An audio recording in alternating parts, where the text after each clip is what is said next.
Okay guys, welcome to another episode of They Did What. Now this is actually the second part of Gremlin Graphics. Now the reason I've split it into two is because Gremlin Graphics have been making games for so long, and the video was originally going to run to about 2 hours and I don't think anybody was going to sit through that. So what I did was I created an 8-bit version and a 16-bit version. I will put a link to the 8-bit version up above. So anyway, yeah, Gremlin Graphics, they have been going a very long time. They started off making games for the 8-bit computers, Spectrum, C64, Amstrad, etc. And then when the 8-bits started to decline, the 16-bits came in, Gremlin stepped up to the plate and started making some great games for the 16-bit computers as well. They did continue to make games into the 32-bit, the PlayStation, that kind of stuff. I don't know whether I'm going to do one of these for that, probably not. But anyway, listen, I'm going to be quiet, let you enjoy some adverts, some nice music from some of the games, and yeah, enjoy the video.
Okay, to kick things off, this is 3D Galax. Now, all these games that I'm going to show you today are on the Commodore Amiga.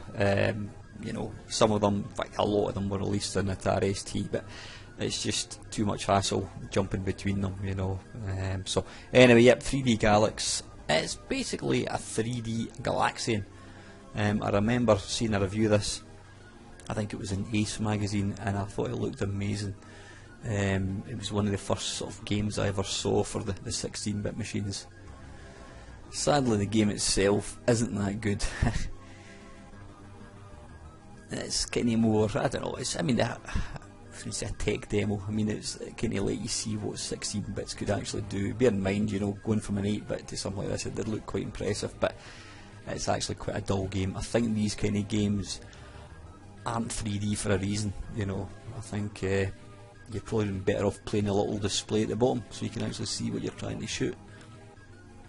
But again, it was one of the first games, so it's got its place in history, as they say. I don't, well, in fact I know for a fact this game did not come out for any of the 8 bits.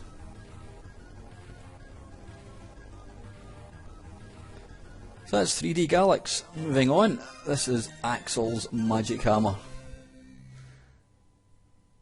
I was aware of the game, but I never actually played it. So you appear to play some chap with, well, if it was a pair of boxing gloves, it's not, he's got a magic hammer apparently. Can I pick that thing up? Oh, I've now got an American helmet on. Now it's got more than a passing resemblance to Super Mario Brothers, I would say. Smashing blocks and jumping. It's taking the wee baddie straight out of, is it Adventure Island or is it Monsterland or something they call it, little snake thing. So yeah, it looks like you go around hitting blocks with your magic hammer, picking up things and just generally causing mayhem and mischief. I think this may have been a budget game when it was released. It certainly should be. It doesn't merit being a full price game, I wouldn't have thought, but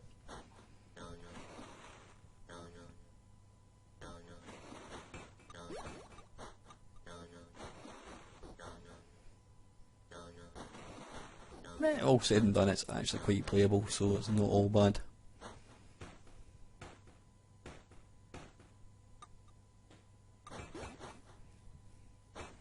Yeah, it definitely does borrow a thing or two from Super Mario with his headbutting bricks and that kind of stuff. So that's Axel's Magic Hammer. Right, next one up is Celica GT Rally.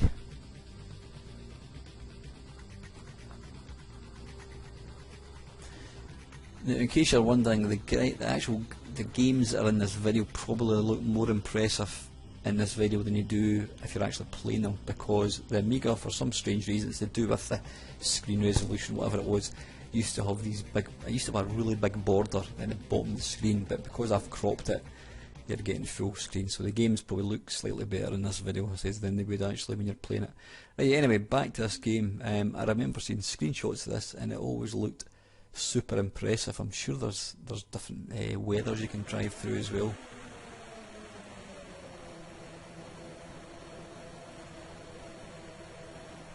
And we're off, maybe. Okay, how do I move? Push forwards. Oh, oh, and we're off. Oh, speech as well.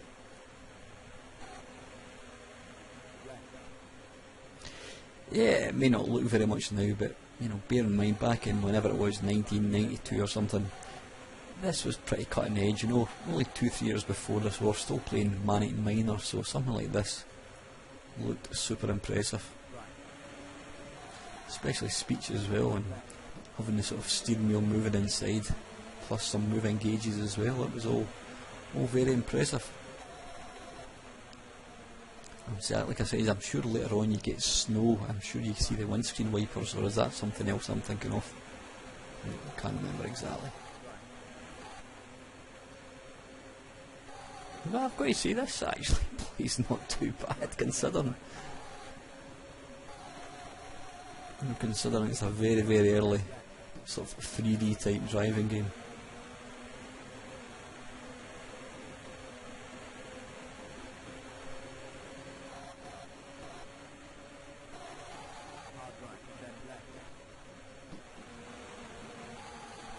And the actual movement of the sort of the roadside obstacles, the houses and trees and that's quite smooth.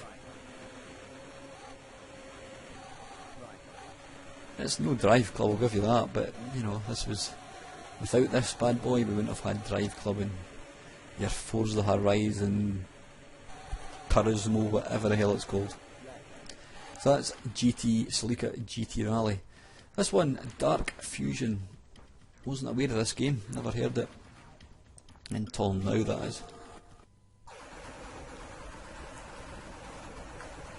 Right, so it's kind of your standard. It looks more like, well, I was going to say it looks more like a Spectrum game, that's not entirely true. It's kind of like, it looks like a Spectrum type game, albeit with nice colours. Right, why can't I get up there? No, I can get up there.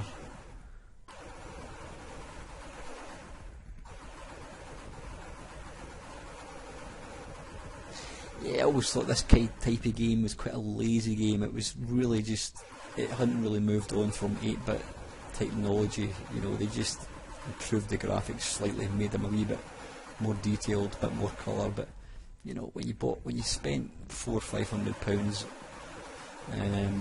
on a 16-bit computer, you were wanting something a wee bit more than something like this that you could play in your Spectrum or Commodore 64. And this doesn't look too much unlike an Amstrad game. Yeah, okay, let's have one more little shot.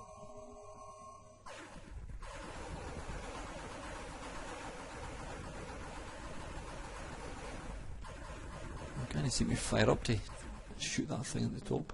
Anyway, that's Dark Fusion. Now this one is Disposable Hero. Now I did play this fairly recently when I made a video of various Amiga shoot 'em ups, and I think I was quite impressed with this game actually. The graphics are really, really nice.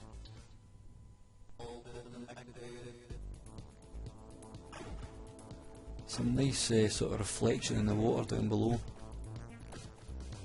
Music's really nice as well.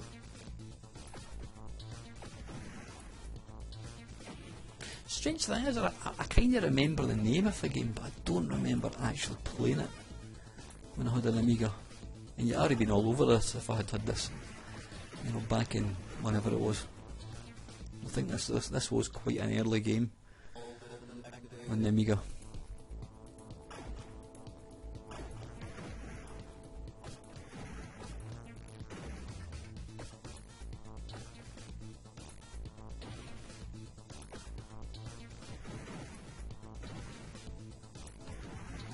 One thing that's nice about the 16-bit machines, especially Amiga, it was able to have decent sound effects and decent music. You found that with the Commodore 64, it could play a nice tune or sound effects. You couldn't really get both, but the Amiga is obviously able to do that. So that's a Disposable Hero, that's excellent.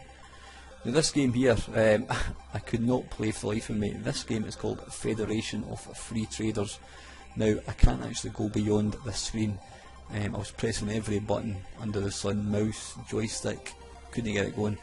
The only reason I'm actually featuring it is because this game was actually touted as an elite beta. The screenshots looked amazing, you know, it really, really did. This was before, I think they ported Elite.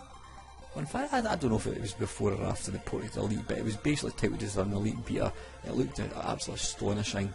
However, when it was finally released, it was found to be completely full of bugs. It was kind of like No Man's Sky, but for the Commodore Amiga, so it bombed terribly.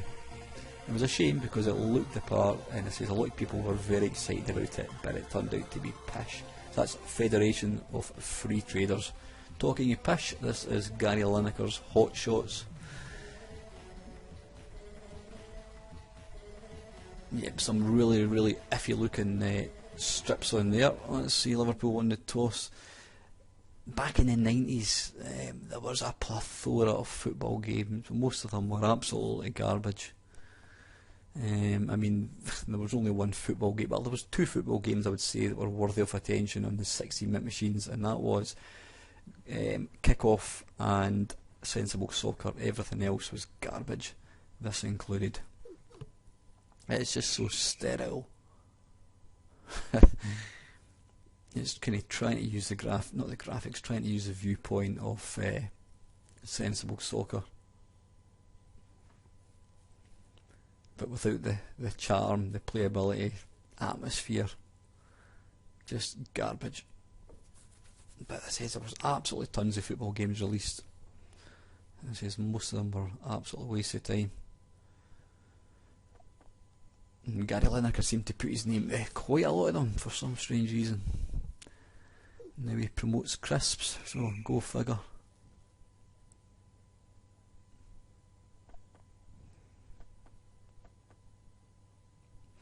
Yeah, I'm getting bored of playing this one already. Let's see if we can let the computer score a goal.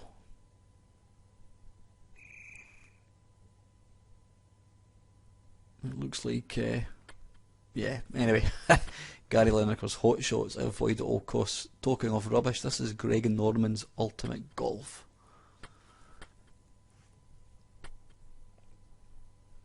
Graphically, I always thought this looked really nice, but I never actually got to play the game. Right, what's this saying here? Please select 3 clubs to leave behind and press space. Right, wait a minute, so what have I done here? How many have I got? Right, 1. Right, so I've not got any, so I need to pick 3. So 1, 2, 3, play. Come on. Oh, wait a minute, press space. Right, player 2. Now we don't want player 2, we just want player 1. Okay, right, here we are. Caddy is thinking.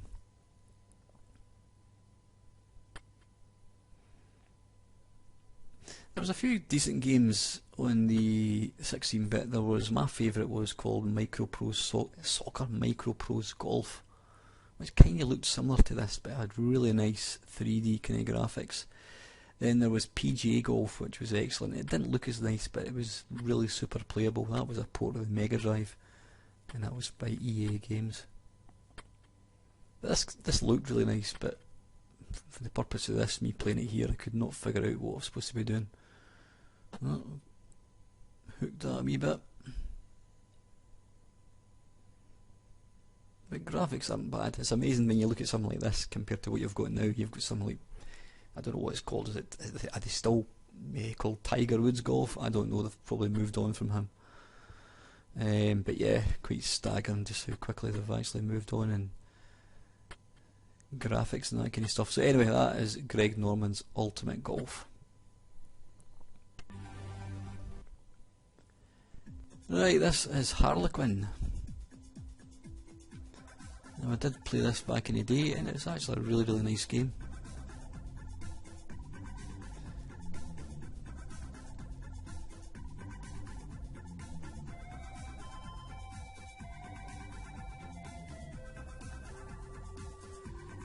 Where did I go?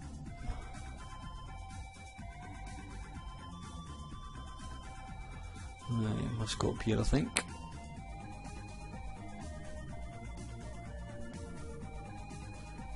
Really nice and colourful, and great music as well.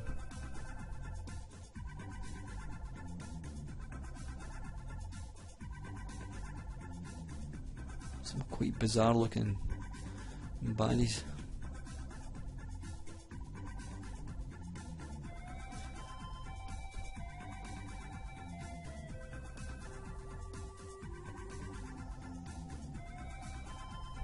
A lot of the Amiga games, there was 2 versions. If you're lucky enough to have a A1200, that had AGA graphics, which I don't think it had any better resolution. I think it was slightly more powerful, but it afforded more colours. So a lot of the games you had the AGA version.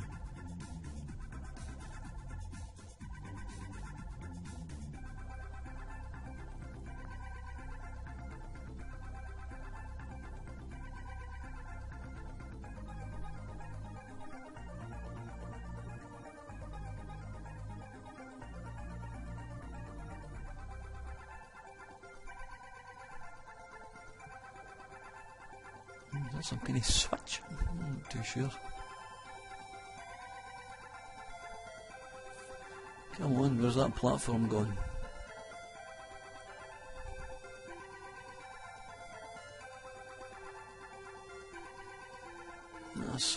There it's there. Right, that is Harlequin. Let's crack on. Nice game that. Right, this is Hero Quest. It's based on a board game of the same name. Now I did play this very briefly back in the day. I've never been a fan of these types of games, but I remember kind of getting into this one a wee bit. I think, is it like is it similar to a board game where you've got to take turns? I'm not exactly sure. It's been a while. It's been probably what, about 27 years. I don't know how to end my turn.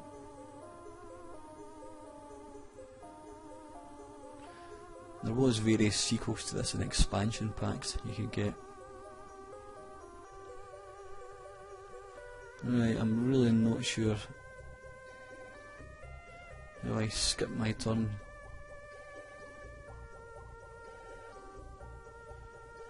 No. It's just a map, fallen rock.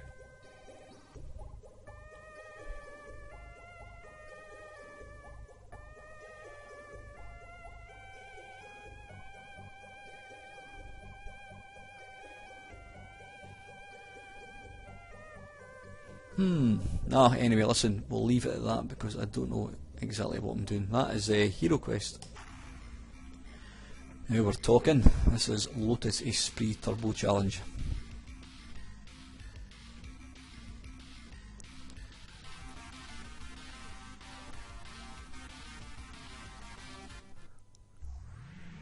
And it gave you the option to pick a music track as well.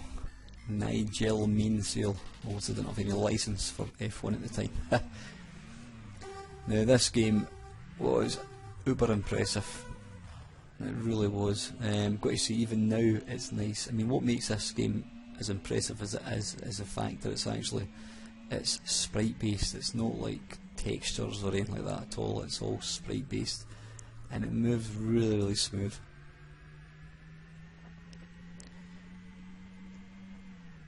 Now you could have two players. One player played in the top, one in the bottom. The only thing I didn't like about this particular game was when you're playing one player, it didn't go to full screen. You're only afforded sort of half the screen. But even with two players, it played really, really smoothly, really nice. Now, apparently, one part of the license for them to get the Lotus license was there should be no damage to the cars. So it just means that you bounce off obstacles and other cars. You get this annoying kind of metallic sound. So it's not exactly realistic. But the movement of the roads, just really impressive. You could imagine you could get, if they'd used this engine for Outrun, you could have an absolutely fantastic version of Outrun, as opposed to the big pile of shite that we were given. Oddly, all the sort of opponents' cars are grey. So I don't know whether that was part of the license or something, that there could only be one Lotus. I don't know.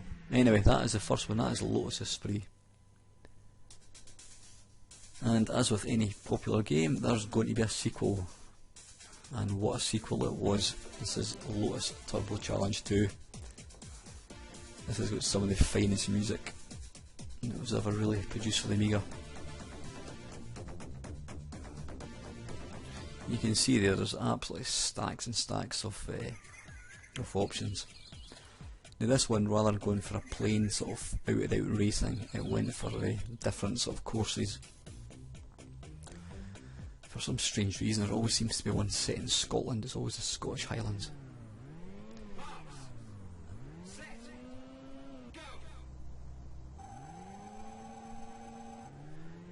Now, one thing I liked about this one over the second one, apart from the full screen, is the actual controls. In the first game, you had to hold it forwards and press fire button to change gear. In this one, you just it's the fire button for acceleration, and you press up to move up a gear and down to move down a gear. So, which is much better. But again, the movement in this game is fantastic. I personally preferred this one to the first one, but the first one is excellent as well. Although some people do prefer the first one. I think it's more of a sort of racing game, but you know, look at the sort of the animation for the trees and the billboards. That's really impressive.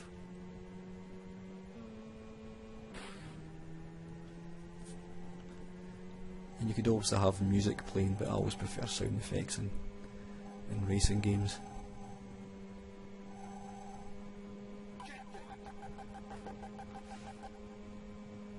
Yeah, this was kind of similar to the first one, but just everything was ramped up that bit better. Graphics, sound, you know, full screen as well, which was made a big difference.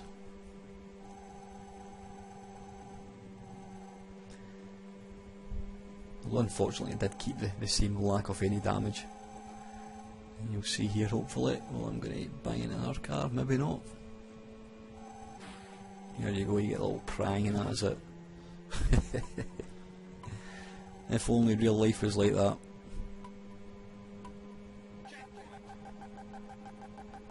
Some nice hills as well, really good sort of feeling and movement. So anyway, that is Lotus Turbo Challenge 2. Now, don't say you can't be surprised, this is the third one. The Ultimate Challenge.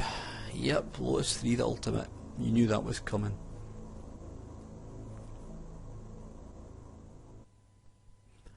Is it going to be bigger and better than the second one? You shall have to wait and find out. Again, the music, absolutely awesome. I'm not quite sure who did the music for this game.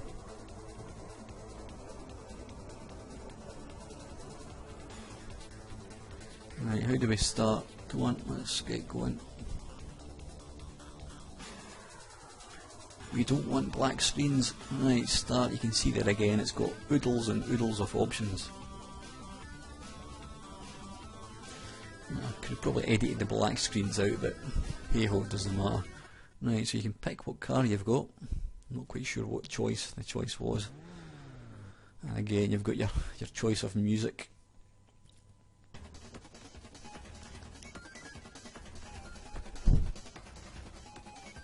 Now normally, I was going to say normally that a sequel is better than the first one, but this was probably not the case with this one, for a couple of reasons which will become apparent.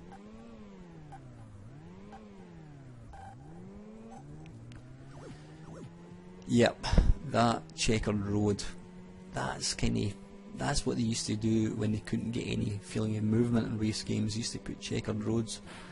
It just looks completely out of place. It looks like you're racing across a chessboard. They've kind of also gone for a spacey theme to it.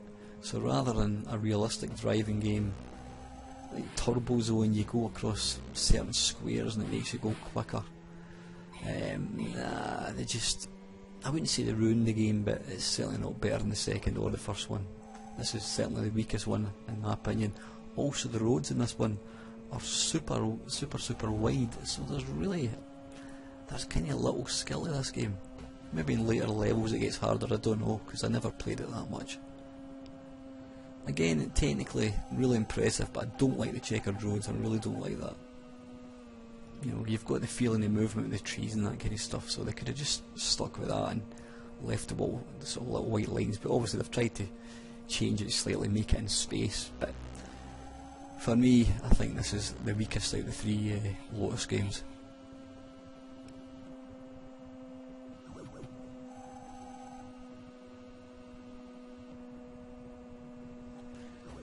Yeah, you could practically play this with your eyes shut. It's just really, the fun's been taken out of it. So that is the third Lotus Challenge 3, whatever it is. Talking to driving games, this is Nigel Mansell's World Championship.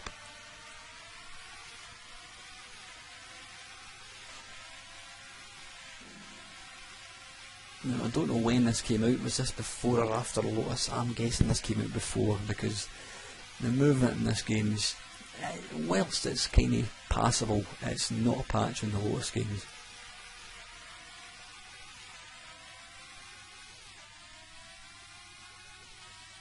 I mean, it's not bad to be fair, but you know, if you look at the sort of the details, look at the roadside obstacles, they've just not got the same detail or fluidity as the Lotus game, so I'm guessing this came out beforehand.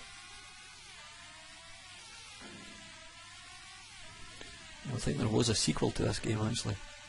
Oh, what's going on here? Come on, up. I've overturned or something. Stop me moving.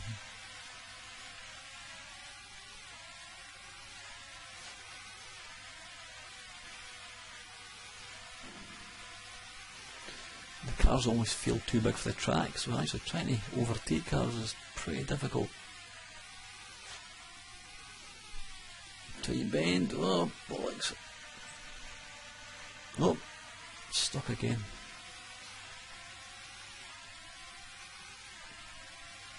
I suppose if F1 was your thing then you'd probably quite enjoy this, but if you want to play good F1 games, stick to Jeff Crammond's Formula 1 Grand Prix.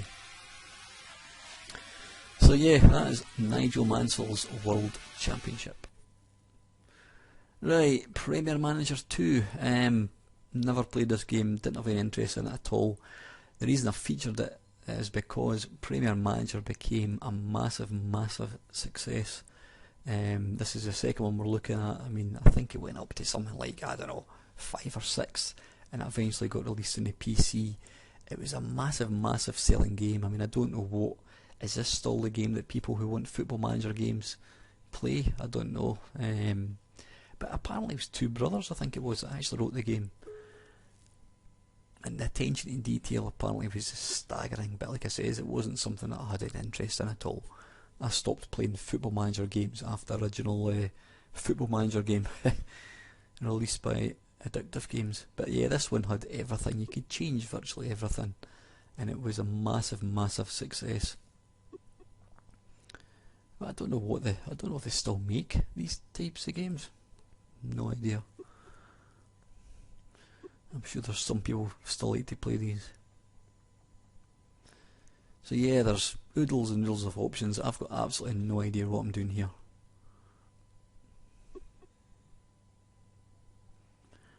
But I thought I couldn't not include it, because it is a big part. It's probably one of their most successful games, I would say. Or gaming franchises, I should say, even. Now I think it also featured proper players as well. Although I might be talking bollocks. So anyway, that's Premier Manager 2. Right, Shadow Fighter, quite a nice title screen. Wasn't aware of this game at all until now. You can probably tell what kind of game it's going to be.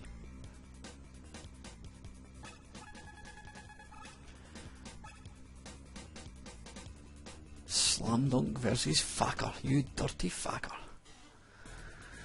Exploring the inner mind and life force, Facker has harnessed the power of ancient secret magical knowledge. Is it going to be any good or not?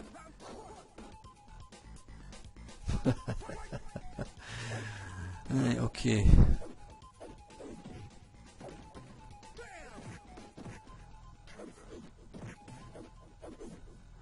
I've got to say that the animation's not actually half bad. I mean, the original Street Fighter, the original Street Fighter on the Amiga was awful. The second Street Fighter on the Amiga wasn't much better. The animation was pretty poor. There was only like 2 or 3 frames of animation per player. This does look a bit more like a Street Fighter game. Although I think the best beat 'em up on the Amiga was probably it was by Team 17. What was it called again? Body Blows, that's it. Body Blows, there was 1 or 2. I think there was Body Blows Galactic or something they called it. But this is actually not bad. Although I don't think you can never compare a fighting game where you control the guy using a joystick and 1 fire button. You really need, you really do need, more than 1 button. But that's not bad, that is fighting force. Right, Space Crusade. This is, I was going to say almost identical to Hero Quest. Same type of game. Based on the board game again. Now I did play this one a lot more. I played it quite a bit back in the day, but trying to remember the buttons and controls when it's been 30 years is a wee bit difficult.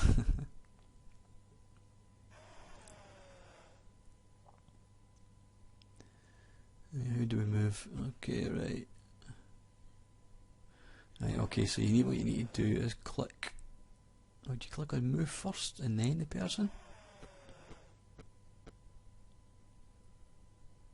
Yeah, I think you do. Alright, so click on him and then move and then point to where I want to move. Right, okay, that's what you do. So you basically highlight the person first.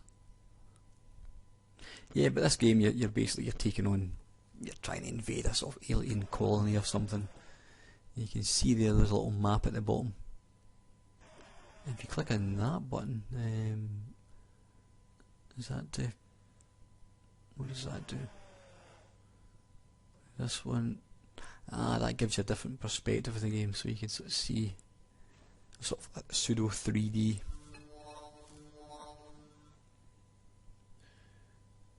Right, so okay, so that's me now. Had my turn. It's kind of similar to the board game. You have your turn, and then it's the computer's turn. So they're now moving. Now, when they're in the same room as you, you can see them, but when they're in a different room, you can't see them. So he's attacked me, but he didn't do very well. And I think it's like the board game. When you attack somebody, like it kind of rolls a virtual dice, something like that. But it's actually a really good game. It's worthwhile spending a bit of time with this. Right, so what does that do there? Right, so attack him.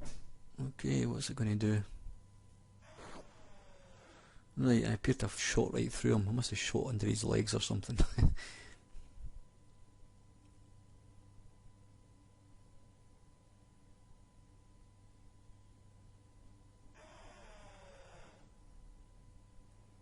Let's try and hit him with a big stick. Defending score 2. Oh, bollocks, as I seem to die. Anyway, right, that was Space Crusade. This is Supercars.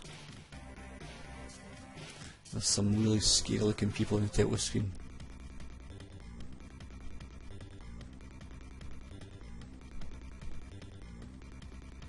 Now I'm guessing the guy that did the sound for this game did the sound for the Lotus games. It does sound very similar. Never played this game back in the day at all. I don't know why, because it's a kind of game that I would really like. Oops, it is it.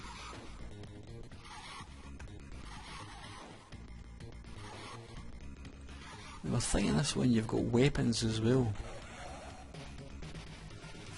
Or was that the second one? I can't remember.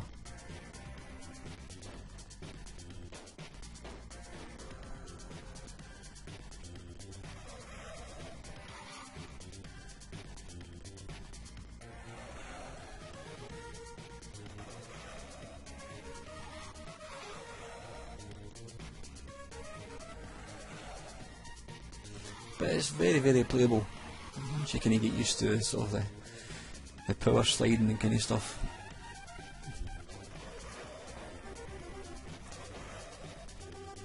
Maybe the second one has got weapons. I'm sure one of them, I'm sure you can fit missiles and that kind of stuff.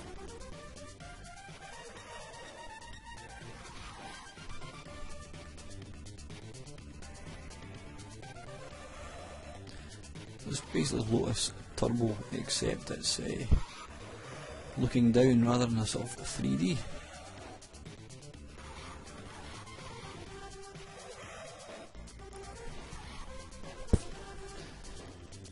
I'm trying to see, I think there is damage there. You can see your engine, body, fuel and tyres, so you do get kind of wear and tear. That's pretty good. That is Supercars, that's the original. And this is the sequel, cunningly called Supercars 2.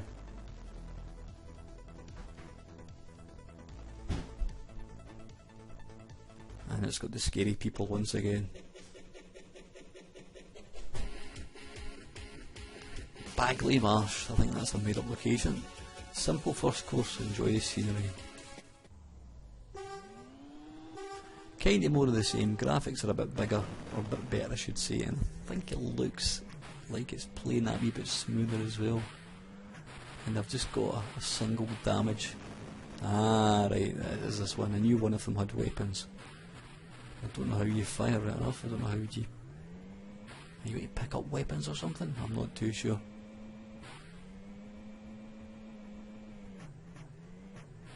It's a bit more responsive, this one. It certainly looks a bit kind of smoother, plays that bit smoother. But it's essentially more of the same.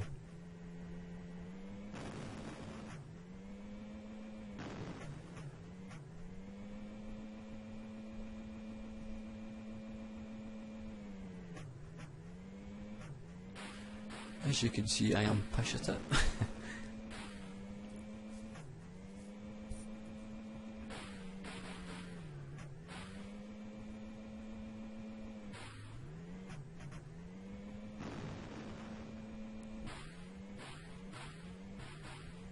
Go on, get out my way.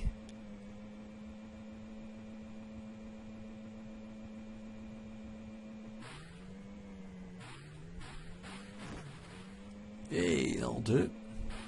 Up to fourth.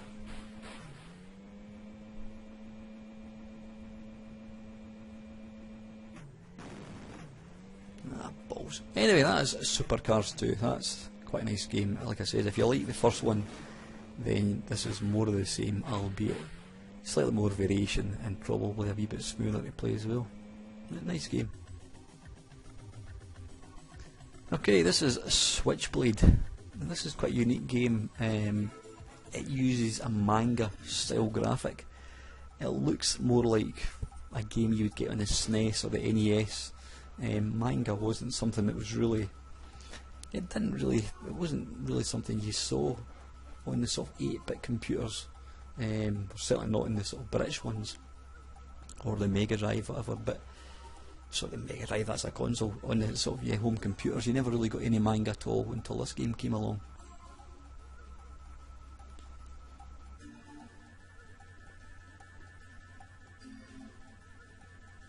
It looks more like a Master System game, I think, or an NES game than a Commodore Amiga one. But this game did appear on the 8-bits as well. What was quite nice about it was the screen opened up as you went into different parts of the room, like so. So when you went into a bit that was previously dark, it would open up and you could see it.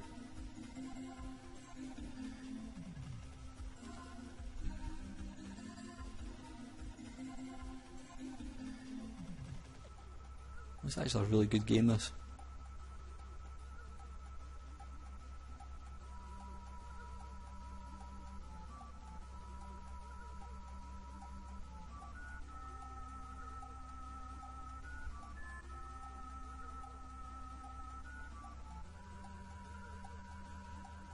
Oops, a daisy. Kill him. Oh.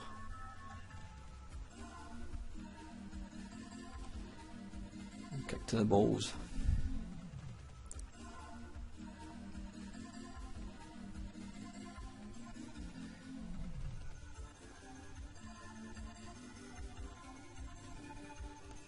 Down, yep.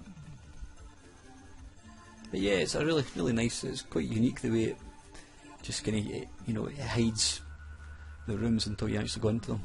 It makes kind of exploring quite fun.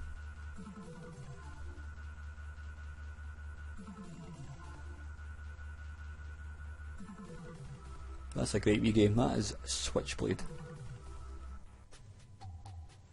Now, no surprise they brought out a sequel, Switchblade 2. Is that the same title screen? I think it might well be. I'm guessing it's the same character. Now this one has just been updated. It's a lot nicer graphics, as you will soon see. Everything's just that bit shinier looking. This is a really, really pretty game in the Amiga.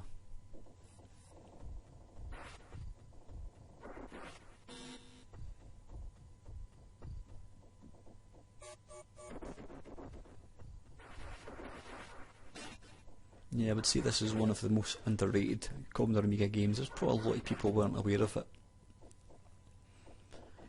I mean, it looks just like a SNES game or a Mega Drive game. It kind of reminds me a bit like Strider, actually. Similar weapon, sort of sword. Where did I go now? I don't seem to be able to jump high enough to get across the other bit. I don't know.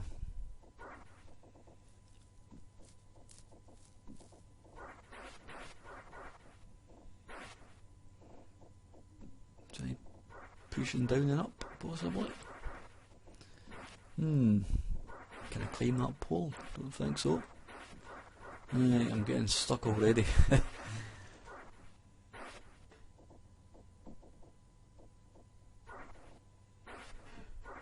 And this one's going to be short-lived, I think. Despite it being a nice game, I can't get past the first screen.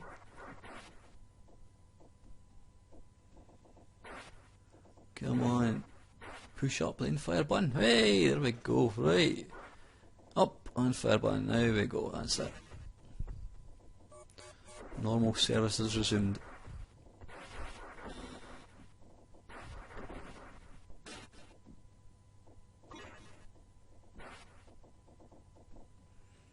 Now I'm just showing off.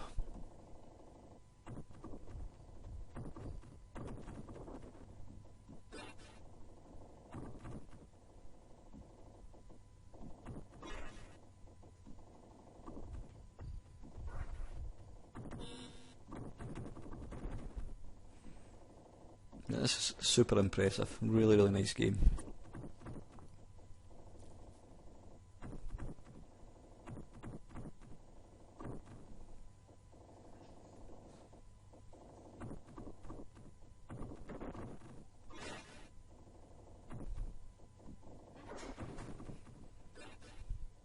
I'm not quite sure what these little orb things do when you pick them up.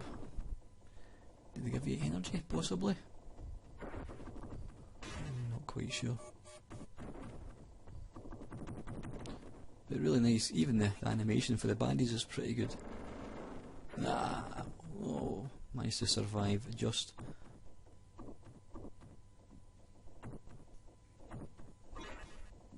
But yep, that's a cracker. That is Switchblade 2.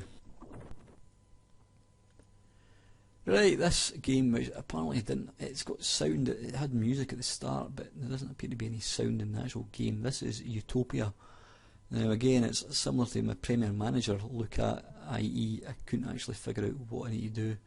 It was basically Gremlin Graphics' own take on, what do you call it, Populous, where you've got to kind of build a world, or is it SimCity, whatever you want to call it. I don't remember it being particularly successful. I don't know the reason. I mean, I was never into these games at all. Oh, was that a beeping noise? We do have some sound. I don't know why there's no music in this game. Right, so I'm guessing you need to try and build stuff and make money and whatnot. But again, so apologies, I can't really show you the game getting played because it's not a game you're going to pick up in a couple of minutes' time. You've got to, there's tons of options there. So it looks more like, it's going to be more like a SimCity, building hospitals and labs and shipyards and whatnot. But yep, that is Utopia.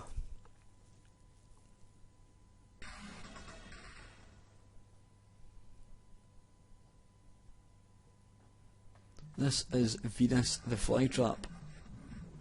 Now I did buy this game. I'm sure this was one of the last games I actually bought for the Amiga. Or was it one of the first? I'm maybe getting completely muddled up. Yeah, looking at it, I think it might be one of the first. I think, you know what, I think I had it on the ST. It was one of the last games I bought on Atari ST. And I think I remember being a wee bit disappointed, thinking it didn't look any different from the ST version. I think the music was a bit better, and that was about it. There were a lot of lazy ports on the Amiga. You know, you used to get a lot of the games looked identical. Maybe had slightly better sound, and that was it. But fortunately, I think companies realised that punters who'd spent extra money on Amiga weren't happy picking up what was effectively a port of an Atari ST game, and we started getting better versions, which is only what it should be.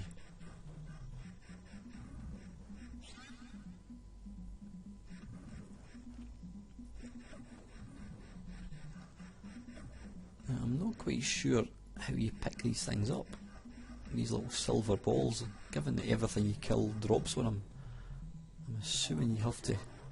Ah, wait a minute, did I just... I think when I shot the wee ball it turned into a sort of power-up of some sort. There we go. Yep, so what you need to do is you blast the baddies, it drops a ball, you then blast the ball and it gives you a power-up thing.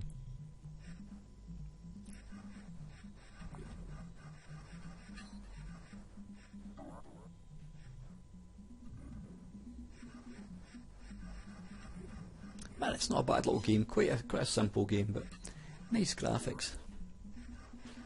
You always got, you can see at the bottom, it's always looking like Nemesis. You can pick up extra weapons and that kind of stuff.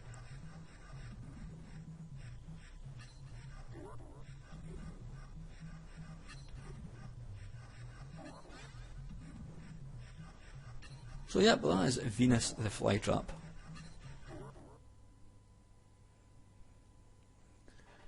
And this is Video Kid. It's one of these games that had one of these really obnoxious looking sprites.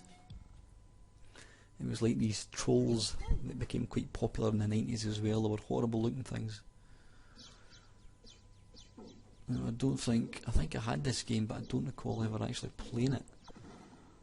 Right, so it's not... It doesn't appear to be a platform game, which I thought it was going to be. It's actually more like a shoot 'em up. You've got complete freedom of movement. No, that's interesting. I didn't expect this at all. Ah, right, okay. So it looks like, right, yep. The screen... Oh god, no sweat, that's awful. Yeah, the screen keeps moving, so what you've basically got to do, you have to keep moving and stay ahead of the... You don't want to get caught up, because then you get crushed. I've got to say, graphically, this is really nice. I think they could have probably lost the obnoxious little sprite and put a spaceship in. That would have been nicer.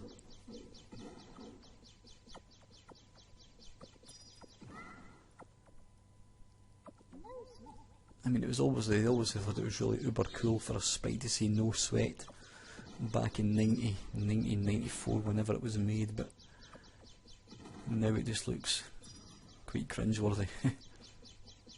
Yep, get rid of that obnoxious sprite, stick a good spaceship in, and you've got a good game. Because the actual graphic background is really nice.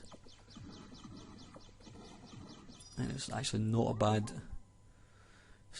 kind of shoot 'em up. Aye, there you go, that is a Video Kid. Right, we couldn't have a 16-bit feature on Gremlin Graphics and not include Zool. Zool was it was Gremlin's attempt at bringing a mainstream character, a popular video games character, to the Amiga. The Mega Drive had Sonic the Hedgehog, the SNES had Mario, and they thought they would try and introduce Zool. Now it's got one of the most colourful looking screens ever. Now, what would have made this game better if they'd actually got sponsorship from some popular sweets? I don't know why they didn't do that. But it's like a brain overload. Ah, there we go, Chupa Chups. How did I not notice that? Now there was different versions of this. There was the main one, then there was also the AGA one, which had even more colour, could you believe? The thing is, it actually wasn't a bad game. it was just a wee bit over the top with the colour. The backgrounds, I mean, you know, it was sometimes quite difficult to actually know what was background and what was destroyable.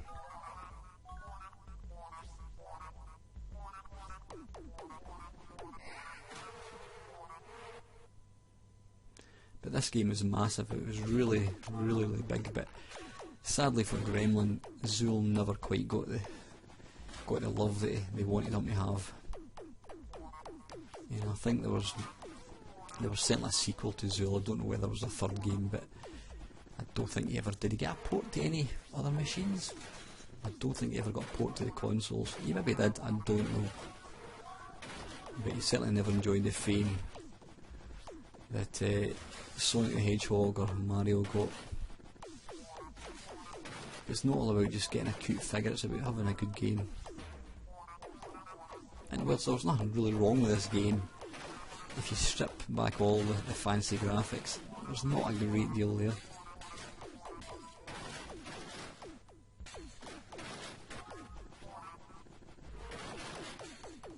So yep, that is Zool.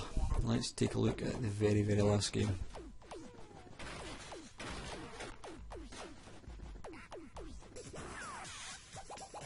Yep, and no surprise, the last game is Zool 2. With all its wacky sounds. Right, now this one gave you the choice of either a female or a male Zool, so let's go for the bird.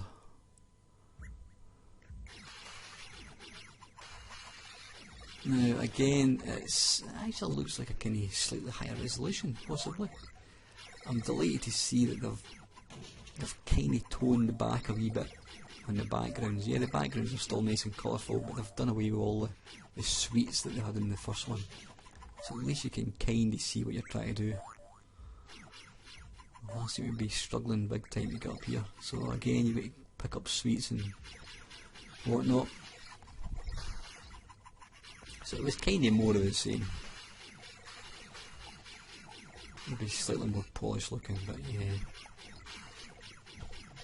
So anyway, that is it guys. That is my look at 16-bit games for Gremlin Graphics. As you probably know, Gremlin Graphics did go on to make games for like the SAR and Sony PlayStation, etc. Are they still going to this day? I'm not too sure actually. But anyway, I hope you enjoyed watching it guys. Thank you very much for watching. Please feel free to continue to like, comment and subscribe. And again, if there's any company you want to see me feature in this They Did What, then just stick your comment below. And I shall do my best to feature it. So as usual guys, thank you very, very much for watching.